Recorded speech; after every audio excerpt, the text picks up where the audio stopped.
3 দশক আগের সমীক্ষায় খাল খননের কারণে রংপুরের গঙ্গাচড়ায় বাস্তুহারা হতে পারে প্রায় 40টি পরিবার।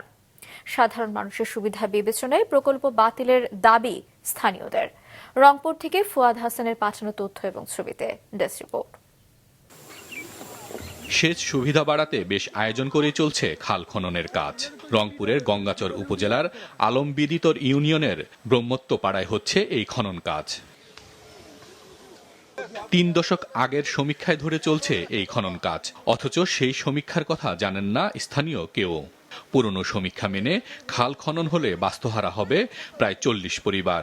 বাড়িগুলো যদি ভাঙে এই লোকগুলোর থাকার কোনো জায়গা থাকবে না। বউ বাচ্চা নিয়ে যে কোখানে থাকবো, আমাদের থাকার কোনো স্কোপ হবে না। এলাকাবাসী বলছেন, খালের এলাকা হিসেবে চিহ্নিত জমি কখনো অধিগ্রহণই হয়নি। ক্ষতিপূরণের টাকাও নেননি তারা। গভীর নলকূপের মাধ্যমে ভালোভাবে সেচ কাজ চলছে এলাকায় জানিয়ে এ প্রকল্প বাদ দেওয়ার দাবি জানায় এলাকাবাসী। 1 কিলোমিটার পর আগে যে একটা ক্যালেন আছে, ওখানে আমি আমার 25 বছরে আমি জীবনেও কোনোদিন দেখি নাই যে ওই ক্যালেনে পানি আসছে। তা এখানে যদি আমাদের গ্রাম দিয়ে ক্যালেনটা নেওয়া হয়, তাহলে দেখা যাবে যে এখানেও জীবনে পানি আসবে না, শুধু শুধু মানুষদেরকে উচ্ছেদ করা হবে।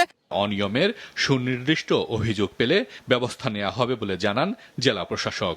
সংক্ষুব্ধ কোনো ভূমি মালিক আমাদের কাছে আবেদন করেনি বা আপত্তি জানায়নি। যদি জানিয়ে থাকে তাহলে সেক্ষেত্রে আমরা এটা আইনি যে প্রসিডিওর যেভাবে আমরা সম্পন্ন করি সেভাবে এটার বিষয়ে ব্যবস্থা নেব। পানি উন্নয়ন বোর্ডের দাবি 90 দশকের সমীক্ষা ও অধিগ্রহণ করায় পূর্ণ সমীক্ষায় যায়নি তারা। সরকারি যে কোনো একটা জমি যখন অধিগ্রহণ হয়ে থাকে, এটা তো যেভাবেই হোক, যত বছরই হোক, সরকারের ডকুমেন্টের ভিত্তিতে এটা সরকারের অংশ মানুষ দিতে বাধ্য। 3 দশকে বদলেছে পুরো এলাকার ভৌগোলিক অবস্থা।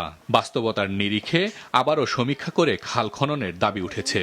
বর্তমান বাস্তবতার নিরিখে তিস্তা মহাপরিকল্পনার সঙ্গে সমন্বিতভাবে কিভাবে আমরা করব, তাদের ওপিনিয়ন নিয়ে এটা আবার নতুন করে আমরা দাবি করতেছি, নতুন করে চিন্তা করার দাবি করতেছি।